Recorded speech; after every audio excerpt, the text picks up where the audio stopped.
प्रश्न संग्रह 2.6। 2.6 के 1 से लेकर के 5 तक मैंने सवाल पिछले वीडियो में हल किया हुआ है, छठवां भी हल किया हुआ है। अभी प्रश्न सातवां। तो सातवां प्रश्न में कुछ बेसिक चीजें भी दिया हुआ है, जैसे कि सूत्र रहता है समय बराबर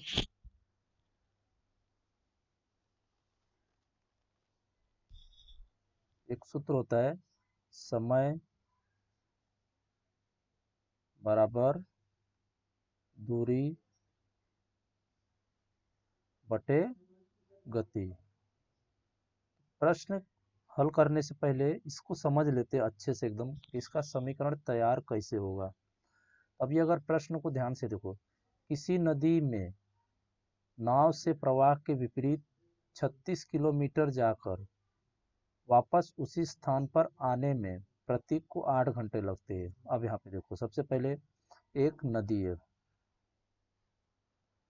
फिर उसके बाद बोला है कि नाव जो है नदी के विपरीत दिशा में, मतलब कि नदी जो है किसी एक दिशा में बह रही है। समझ लो कि इस दिशा में नदी बह रही है, ये हो गई नदी का पानी, प्रवाह की दिशा हो गई बराबर। और उसके बाद प्रतीक जो है वो विपरीत दिशा में आ रहा है, इस दिशा में। विपरीत मतलब जिस दिशा में नदी बह रही है उसके उल्टी दिशा में, ये हो गया प्रतीक।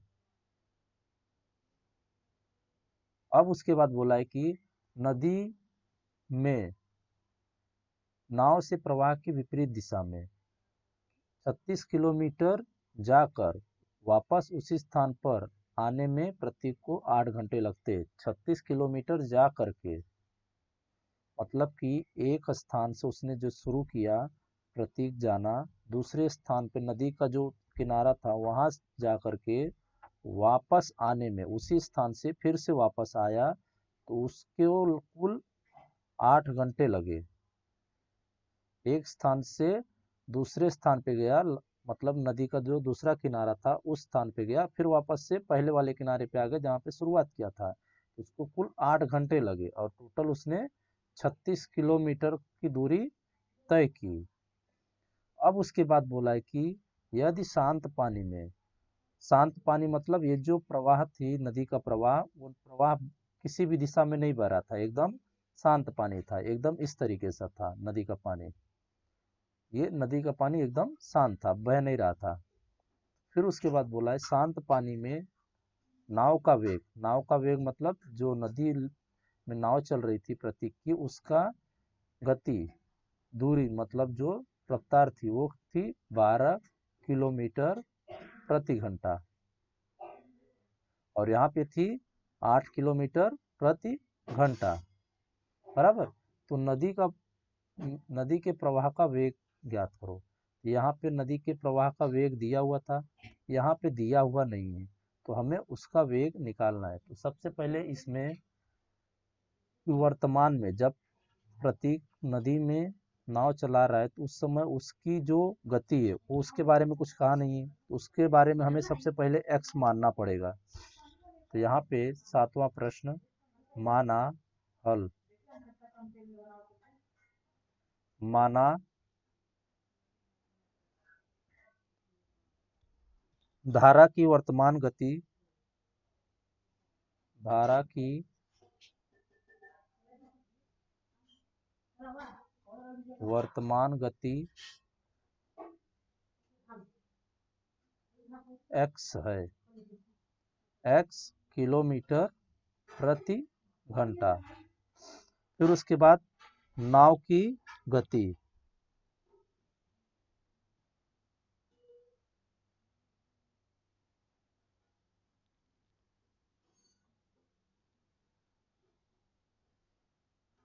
नाव की गति दी हुई थी 12 किलोमीटर प्रति घंटा बराबर। एक घंटे में वो 12 किलोमीटर के हिसाब से जा रही थी। फिर उसके बाद नाव की गति धारा की दिशा में, पहले तो नाव वो धारा की दिशा में जा रहा है बराबर, फिर उसके बाद विपरीत दिशा में। तो जब देखो, जैसे आप किसी दिशा में जा रहे हो और दूसरी दिशा में आपके हवा बह रही है, तो वहां पे दोनों के बीच में प्लस होता है। और आप जैसे जा रहे हो किसी दिशा में और कोई चीज आपके साथ ही चल रही है, तो दोनों के बीच का जब अंतर निकालेंगे तो वहां पे माइनस का चिन्ह होगा। यहाँ पे नाव की गति धारा की दिशा में बह रही है। नाव की गति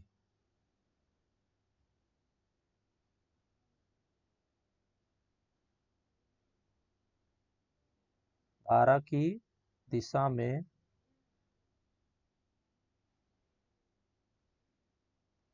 12 माइनस एक्स। यहाँ पे 12 माइनस एक्स क्यों किया? क्योंकि यहाँ पे देखो, जो वर्तमान में नाव की गति थी उसके बारे में हमें पता नहीं था, उसको मान लिया था एक्स बराबर।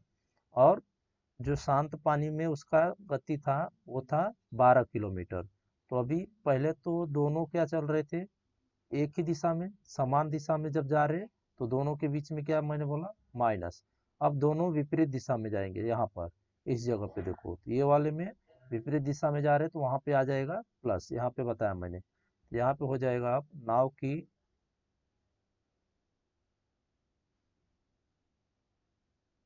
गति धारा की विपरीत दिशा में।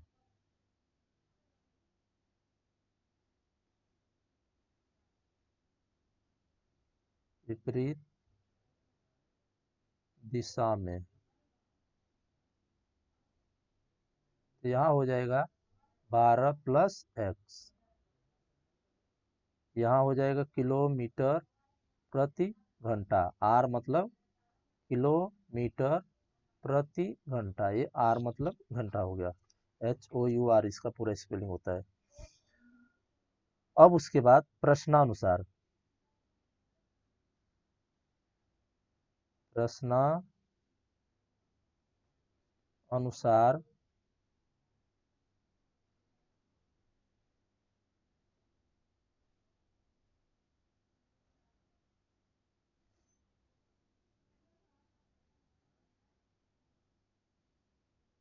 36/12 minus x plus 36/12 plus x बराबर 8। 8 क्यों लिया?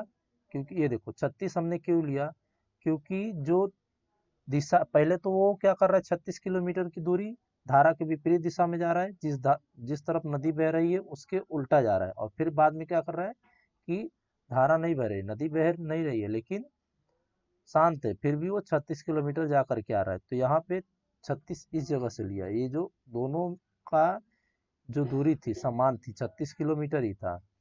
फिर उसके बाद यहाँ पे 8 क्यों लिया, क्योंकि उसको 8 घंटे लग रहे थे। ये जो दूरी थी उसको पूरे करने में 8 घंटे लग रहे थे यहाँ पर। अब उसके बाद देखो दोनों में 36 36 समान है, तो सामान्य बाहर ले सकता हूँ। तो बचेगा क्या अंदर, 1/12 minus x plus 1/12 plus x. फिर उसके बाद बराबर 8 बच गया। अभी ये 36 गुणे में इधर आएगा तो भाग में हो जाएगा, 1/12 minus x plus 1/12 plus x बराबर 8/36। अभी इसको भाग दे सकते हैं, 4 दूनी 8, 4 नवाई 36। अभी इसको देखो, और इसका तिर्यक गुणा हो सकता है, तो यहाँ हो जाएगा 12 plus x plus 12 minus x, फिर पूरे का बटा 12। अभी देखो एक सूत्र आपने देखा होगा, ए माइनस बी ए प्लस बी क्या होता है, ए घाते 2 माइनस बी घाते 2। यहाँ पे देखो ए माइनस बी ए प्लस बी दिख रहा है बराबर। तो मैं इसको लिख सकता हूँ ना कि 12 का वर्ग माइनस एक्स का वर्ग। तो 12 का वर्ग हो जाएगा 144 माइनस एक्स का वर्ग। यहाँ पे देखो 12 माइनस एक्स, 12 प्लस एक्स, यही बनेगा। तो आपको बुक पे सिर्फ ऊपर का लिखना है, ये वाला समझने के लिए सिर्फ इतना लिखना है बुक में चुकी करके। यहाँ हो जाएगा 12 माइनस एक्स 12 प्लस एक्स बराबर 2/9। अब यहाँ पे देखो माइनस में है, ये प्लस में, दोनों कट जाएगा। यहाँ पे क्या बचेगा, ये 12 और ये 12 को जोड़ोगे तो क्या हो जाएगा 24।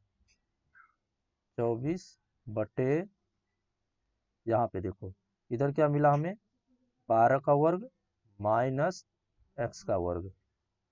ये हो जाएगा 12 का घाते 2 माइनस एक्स घाते 2 बराबर 2/9।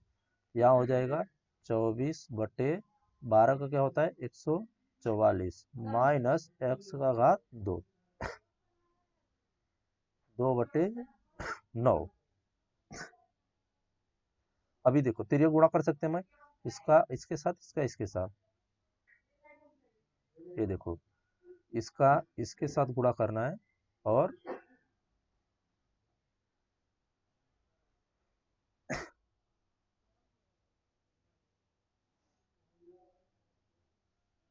इसका इसके साथ गुणा करना है।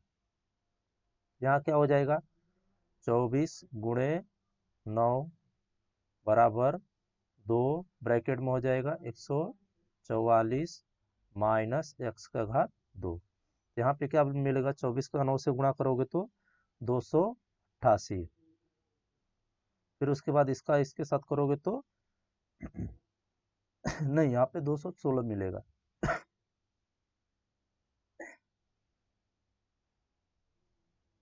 216 और इसका गुणा करोगे तो 288 माइनस 2x घाते 2।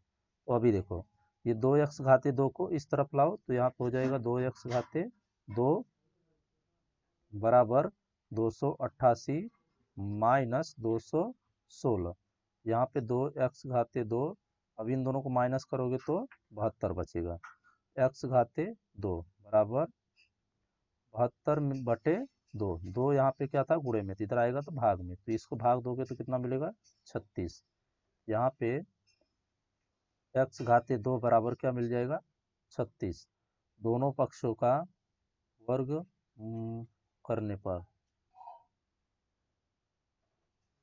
दोनों पक्षों का वर्ग मूल लेने पर यहाँ पे क्या हो जाएगा x बराबर प्लस माइनस 6। तो हम नकारात्मक चीज नहीं लेते कभी भी, तो इसलिए x बराबर नहीं है किसके, -6 के, इसलिए x बराबर 6।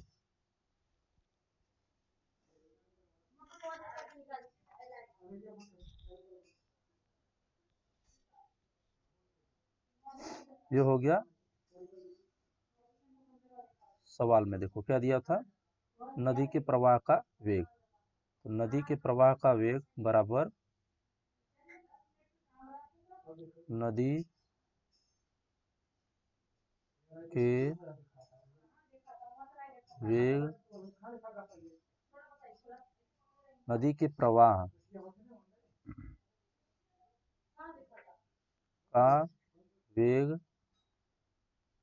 से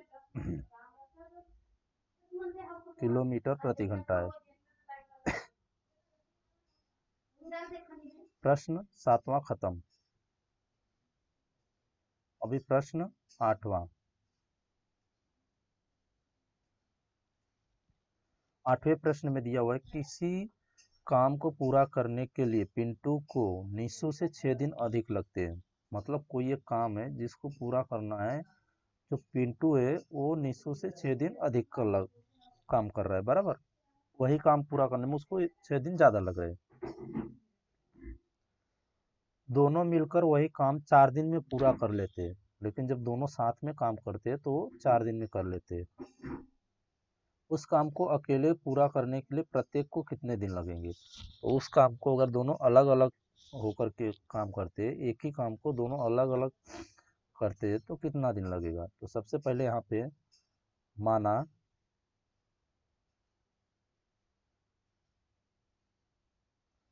निशु ने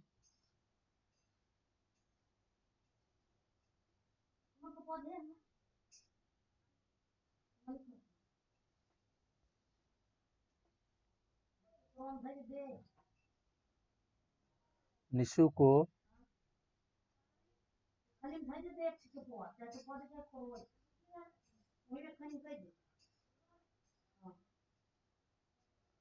काम पूरा करने में x दिन लगता है।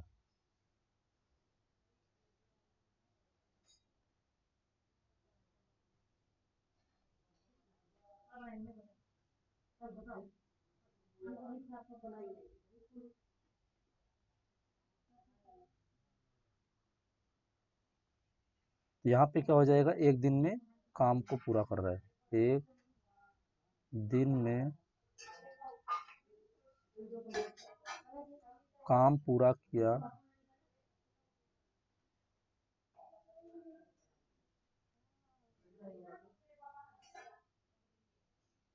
एक बटे एक्स हो जाएगा। पिंटू ने काम को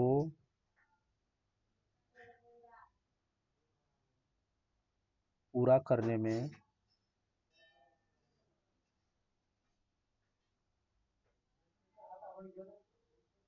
ये क्या कर रहा है, इसकी तुलना में 6 दिन ज़्यादा ले रहा है, तो x प्लस 6 दिन लग रहे हैं, x प्लस 6 दिन लगता है।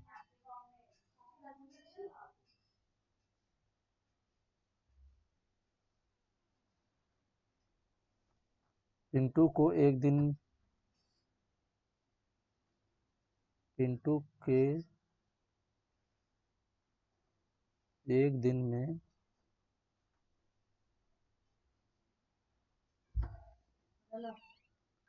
किया गया काम बराबर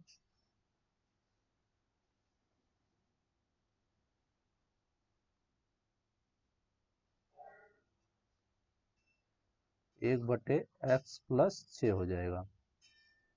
अब उसके बाद प्रश्न में बोला था, ये तो दोनों अलग अलग थे, फिर उसके बाद बोला था दोनों एक साथ मिलकर के काम करेंगे। तो अभी दोनों के द्वारा एक दिन में किया गया काम, दोनों के द्वारा करोगे तो प्लस हो जाएगा, दोनों के द्वारा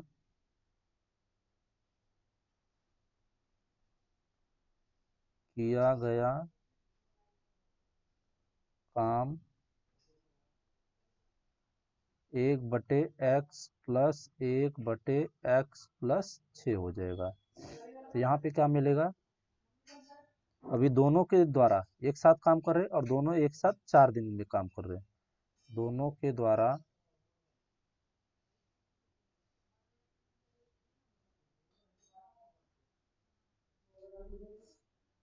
चार दिन में किया गया कार्य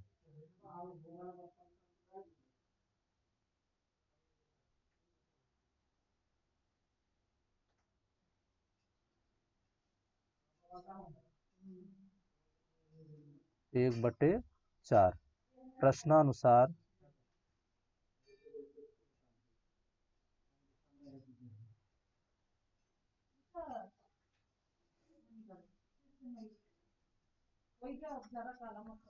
प्रश्नानुसार एक बटे एक्स प्लस एक बटे एक्स प्लस 6 बराबर एक बटे 4। तो अभी देखो सबका तिर्यक गुणा करेंगे, इन दोनों का आपस में तिर्यक गुणा करेंगे, यहाँ हो जाएगा एक्स प्लस 6 पूरे का बटा एक्स प्लस 6 बराबर एक बटे 4।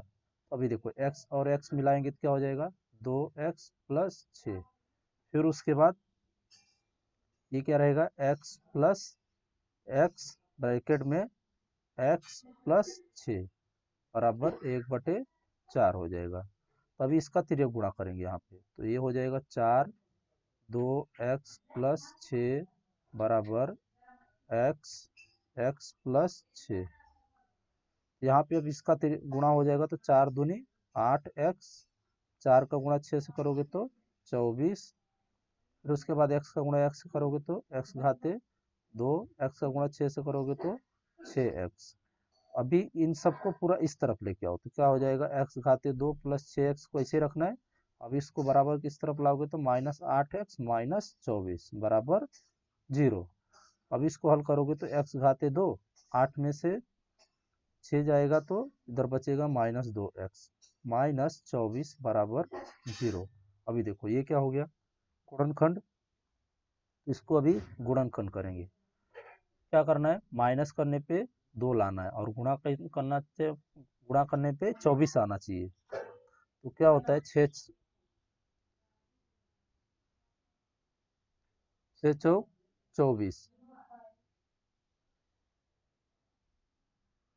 देखो इसको हमें 24 लाना है तो क्या होना चाहिए, 6 चौक 24, माइनस करोगे तो क्या मिलेगा 2। यहाँ पे क्या हो जाएगा, x घाते 2 माइनस x ऐसे रहेगा, 2 की जगह पे क्या करेंगे 6 माइनस 4 माइनस 24 बराबर 0। तो यहाँ हो जाएगा x घाते 2 माइनस 6x, ये माइनस और ये माइनस मिल करके क्या बन जाएगा प्लस 4x माइनस 24 बराबर 0। अभी यहाँ पे 2 की जोड़ी बनी, यहाँ पे 2 की जोड़ी, तुम दोनों में से क्या सामान्य है, x, तो x बाहर हो गया। अभी यहाँ पे प्लस बचा और यहाँ पे 4 का भाग जाएगा 24 से, 4 सामान्य, x माइनस 6 बराबर 0। तो यहाँ पे क्या बचेगा, x माइनस 6 और ये बचेगा x प्लस 4 बराबर 0। यहाँ हो जाएगा x बराबर x माइनस 6 बराबर 0 या x प्लस 4 बराबर 0। यहाँ हो जाएगा x बराबर 6 या x बराबर माइनस 4, लेकिन उम्र कभी भी नकारात्मक नहीं होती, बराबर। इसलिए x बराबर माइनस 4 नहीं लेना है, इसलिए क्योंकि उम्र नकारात्मक नहीं होती, इसलिए x बराबर 6। तो अभी हमने शुरुआत में देखो क्या माना था, निशु का कितना दिन लग रहा है x दिन और पिंटू को x प्लस 6 दिन लग रहे हैं। तो यहाँ पे अभी हम लिखेंगे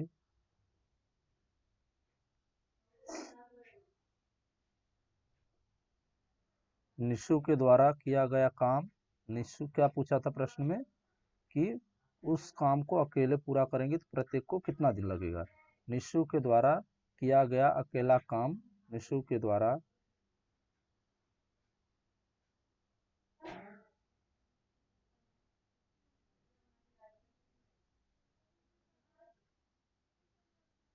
किया गया काम 6 दिन लगेंगे काम पूरा करने में।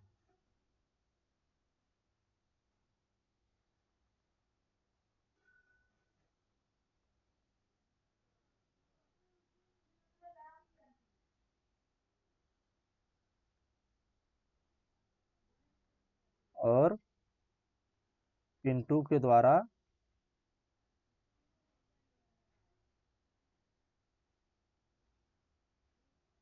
पिंटू के द्वारा x प्लस 6 था, तो यहाँ पर हो जाएगा 6 प्लस 6 बराबर 12 दिन लगेंगे।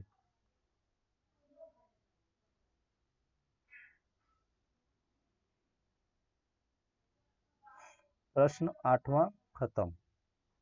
अभी प्रश्न 9वां। 9वें प्रश्न में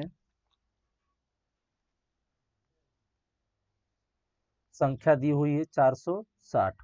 कोई संख्या है 460 को किस प्राकृतिक संख्या से भाग देने पर भागफल भाजक के 5 गुने से 6 अधिक तथा शेषफल 1 आता है, हो तो भागफल तथा भाजक कितना होगा। अभी यहाँ पे आपने कुछ ऐसे देखा ही होगा, भाज्य किसको बोलते हैं, भाजक किसको बोलते हैं, शेषफल किसको बोलते हैं, बराबर। यहाँ पे 460 दिया हुआ है कोई संख्या, तो अभी कौन सी संख्या से यहाँ पे भाग दोगे कि आपका भागफल आ जाएगा और शेषफल वहां पे 1 आएगा। यहाँ पे सबसे पहले माना मानना क्या है, आपका प्राकृतिक संख्या दी नहीं हुई है क्योंकि उसी से भाग देना है, तो माना प्राकृत संख्या x है, इसी से हमें भाग देना था और इसी को मानना भी है। फिर उसके बाद क्या दिया हुआ था, भाजक, भागफल कितना है यहाँ पे कुछ नहीं, मतलब भी क्या हो जाएगा x। भागफल कुछ नहीं मतलब x हो गया। और उसके बाद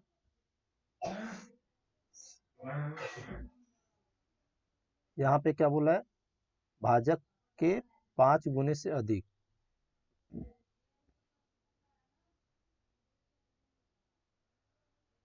भाजक के 5 गुने से अधिक मतलब 5 का गुणा x के साथ करेंगे प्लस 6। भाजक बराबर 5 गुणे x प्लस 6 हो जाएगा। अब उसके बाद दिया हुआ है शेषफल। शेष फल 1 होगा। और क्या दिया हुआ है इस प्रश्न में, ये संख्या दी हुई है जिसको हमें भाज्य देना है। भाज्य बराबर 460। भाज्य बराबर 460। अभी प्रश्नानुसार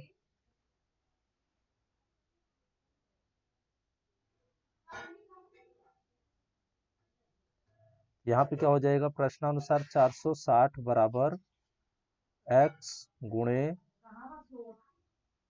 5x प्लस 6 प्लस 1। आपने एक सूत्र पढ़ा ही होगा, ये कैसे आया यहाँ पे कि भाज्य बराबर भागफल गुणे भाजक प्लस शेषफल। ये जो हमने इसको मैं, ये देखो, ये जो हमारा लाइन आया, ये वाली लाइन इस वाले सूत्र से आया। तो यहाँ पे देखो भाजक का मान दिया हुआ था तो भाजक का मान रख दिया, फिर उसके बाद भागफल का मान x था, भागफल की जगह पे रखा, फिर उसके बाद भाजक का मान दिया हुआ था, भाजक का मान रखा, फिर उसके बाद शेषफल दिया हुआ था, शेषफल का मान रख दिया।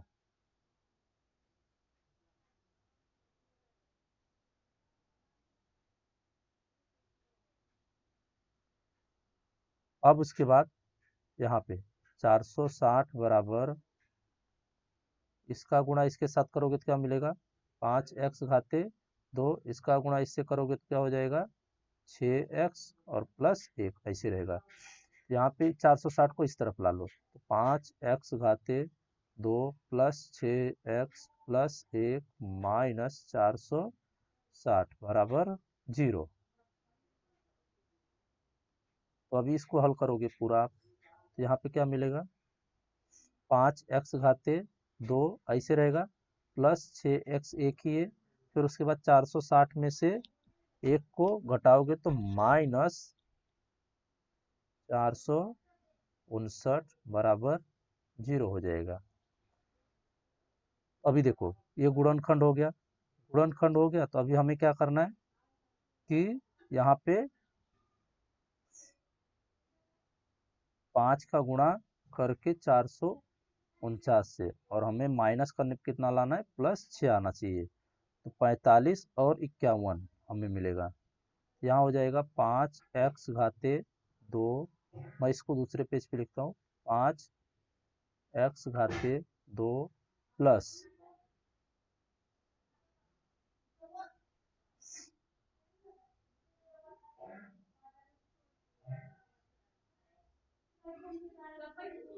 यहाँ पे हो जाएगा माइनस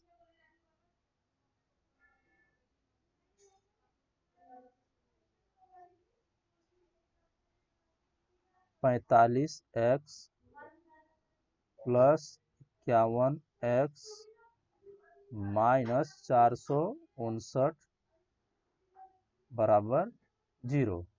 यहाँ पे देखो दो दो की जोड़ी बन गई, यहाँ से 5 सामान्य और x भी बाहर आ जाएगा तो क्या बचेगा अंतर, x माइनस 5 9 45 प्लस यहाँ पे 51 बाहर आ जाएगा तो क्या बचेगा, x माइनस 51 को इससे भाग दोगे तो 9 बार जाएगा बराबर 0।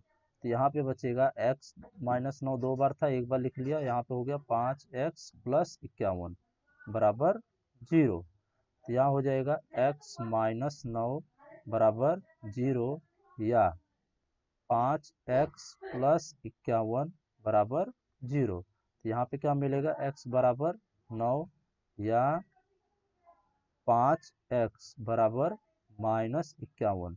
यहाँ से x का मान हो जाएगा माइनस 51/5।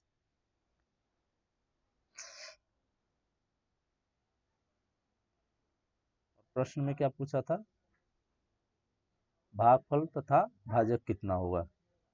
तो हो गया, मिल गया हमें आंसर 9 और 51, 9 और माइनस 51/5। अभी प्रश्न 9वां खत्म। प्रश्न इसके बाद का प्रश्न दिया हुआ है 10वां प्रश्न। 10वें प्रश्न में देखो, एक समलंब चतुर्भुज दिया हुआ है, ये पूरा यहाँ से लेकर के यहाँ तक समलंब चतुर्भुज है, ABCD। खाली देखो, इसको छोड़ दो, ये लाइन को। फिर उसके बाद बोला है AB जो है, AB मतलब ये वाली भुजा जो है CD के समांतर है, ये पूरी भुजा के समांतर है। फिर बोला है उसका क्षेत्रफल 33 वर्ग सेंटीमीटर, मतलब यहाँ से लेकर के यहाँ तक पूरा 33 सेंटीमीटर है। तो आकृति में दी गई जानकारी के आधार पर कृति पूर्ण करो तथा चतुर्भुज के भुजाओं की लंबाई ज्ञात करो। तो सबसे पहले चतुर्भुज के भुजाओं की लंबाई मतलब 1/2 आधार गुणे ऊंचाई होता है। चतुर्भुज का सूत्र होता है 1/2 गुणे आधार गुणे ऊंचाई, बराबर। तो यहाँ पे देखो, अभी आधार यहाँ पे देखोगे तो 2 दिया हुआ है, एक दिया हुआ है नीचे का आधार पूरा और एक ऊपर का आधार दिया हुआ है। तो ये दोनों 1/2 आधार यहाँ पे क्या हो जाएगा, नीचे वाला और ऊपर वाला दोनों का आपस में जुड़ेगा। तो AB ऊपर का हो गया और नीचे का क्या हो गया, CD। दोनों इसलिए ले रहे हैं क्योंकि चतुर्भुज है, चतुर्भुज की दोनों भुजाएं कैसी होती है, सर्वांगसम होती है। फिर उसके बाद गुणे ऊंचाई क्या दिया हुआ है यहाँ पे, AM, ये ऊंचाई लेंगे।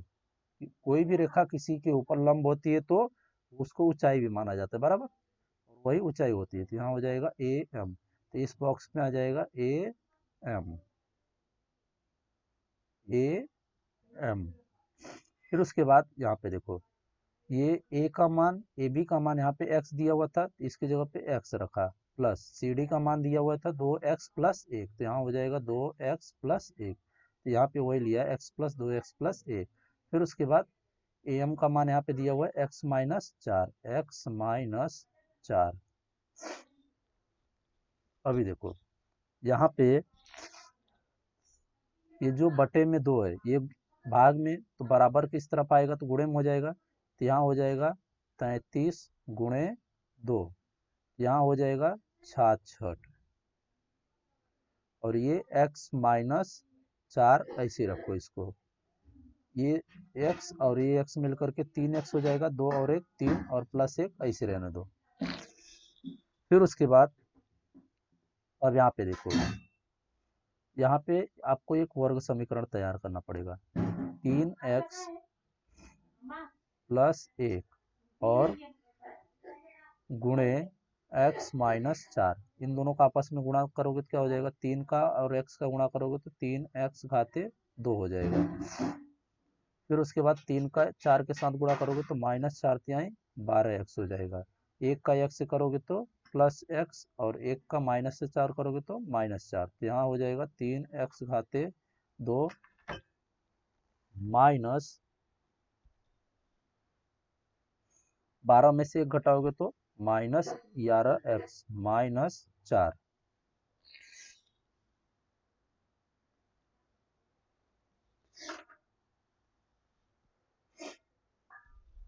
अभी यहाँ पे देखो, इधर क्या दिया हुआ था 66, तो यहाँ पे बराबर 66 बराबर 66। अब ये 66 इस तरफ आएगा माइनस के, तो यहाँ पे हो जाएगा माइनस 66 बराबर 0।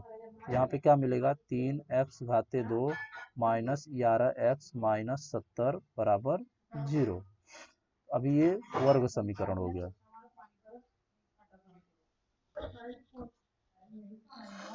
यहाँ हो जाएगा प्लस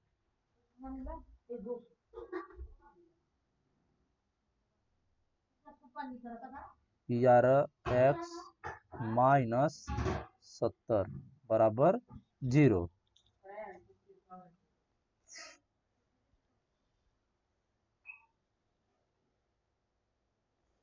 अब उसके बाद इसका देखो गुणनखंड हो गया। गुणनखंड हम क्या करेंगे, इसको गुणनखंड विधि से, वर्ग समीकरण हो गया ना, वर्ग समीकरण को गुणनखंड विधि हल करेंगे। यहाँ पे इसको मैं हल करने जा रहा हूँ, ये लाइन को यहाँ पर हल करने जा रहा हूँ। यहाँ पे क्या हो जाएगा, 3x घाते 2 प्लस 11x माइनस 70 बराबर 0। यहाँ पे 70 का गुणा करोगे 3 से तो क्या मिलेगा, 3 गुणे 70 बराबर क्या हो जाएगा, 210। तो अभी 21 का गुणा 10 से करोगे तो 210 मिल जाएगा, माइनस करोगे तो 11 हो जाएगा, मतलब ये वाली लाइन हमें मिल जाएगी। इसी को मैं दूसरे पेज पे अच्छे से हल करता हूँ। 3x घाते 2 प्लस 11x माइनस 70 बराबर 0। यहाँ हो जाएगा 3 गुणे 70 बराबर 210।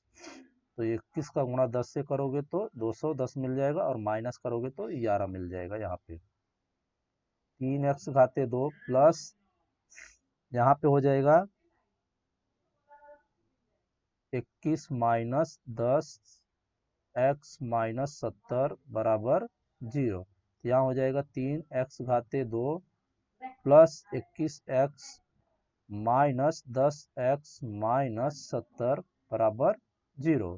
अब उसके बाद यहाँ पे 2 का जोड़ी बन गई। अब यहाँ पे 3 और x दोनों सामान्य है, 3 का भाग 21 से जाएगा, फिर उसके बाद यहाँ पे x बचेगा, फिर उसके बाद 3 सते 21, माइनस को बाहर ले लिया और 10 बाहर ले लिया, तो मतलब सब प्लस हो जाएगा। x 10 का भाग 7 बार जाओगे तो प्लस 7 बराबर 0। यहाँ पे आगे क्या दिया हुआ था, इसके बाद यहाँ पे देखो इस जगह पे ये वाली लाइन आ जाएगी, ये वाली पूरी लाइन हो जाएगी। यहाँ हो जाएगा x प्लस 7, x प्लस 7 और x प्लस 7। फिर उसके बाद यहाँ पे क्या बचेगा, अभी x प्लस 7 एक बार है, 2 बार है ना, तो उसको एक बार लिखते हैं बराबर, और यहाँ से 3x प्लस 10 इसको लिख लिया। फिर उसके बाद दोनों को अलग कर दिया, तो यहाँ हो जाएगा x प्लस 7 बराबर 0। यहाँ पे अभी आ जाएगा x बराबर माइनस 7। अभी किंतु लंबाई ऋणात्मक नहीं होती बराबर, तो इसको माइनस वाले को नहीं लेंगे, सिर्फ प्लस वाले को लेंगे।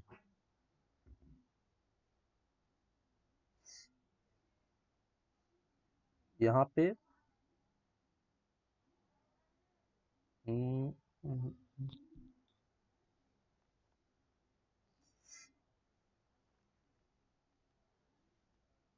यहाँ पे माइनस रहेगा, इधर माइनस आएगा। प्रश्न में कुछ मिस्टेक दिया हुआ है, यहाँ पे माइनस रहेगा चिन्ह में, यहाँ पे माइनस रहेगा, और यहाँ पे फिर आपका माइनस बन जाएगा, ये माइनस 7 हो जाएगा। यहाँ पे भी माइनस 7 रहेगा, और यहाँ पे भी माइनस 7 रहेगा, तो यहाँ पे भी माइनस 7 रहेगा, और बराबर की उस तरफ जाएगा तो प्लस बन जाएगा, तो यहाँ पे x बराबर 7 हो जाएगा। अभी ए बी की दूरी देखोगे तो x दिया हुआ है, तो x का मान हो गया 7। सी डी की दूरी देखोगे तो 2x प्लस 1 दिया हुआ है, सी डी बराबर 2x प्लस 1 दिया हुआ है, तो x की जगह पे हमें 7 रखना है प्लस 1। ये हो जाएगा 2 सत्ते 14 प्लस 1 बराबर 15, यहाँ हो जाएगा 15। और BC की दूरी देखो दिया हुआ है यहाँ पे x माइनस 2, x BC बराबर x माइनस 2 दिया हुआ है, तो x की जगह पे 7 रखोगे माइनस 2, तो क्या मिलेगा हमें 5, तो यहाँ हो जाएगा 5। ये प्रश्न संग्रह 2.6 यहाँ पे खत्म होता है।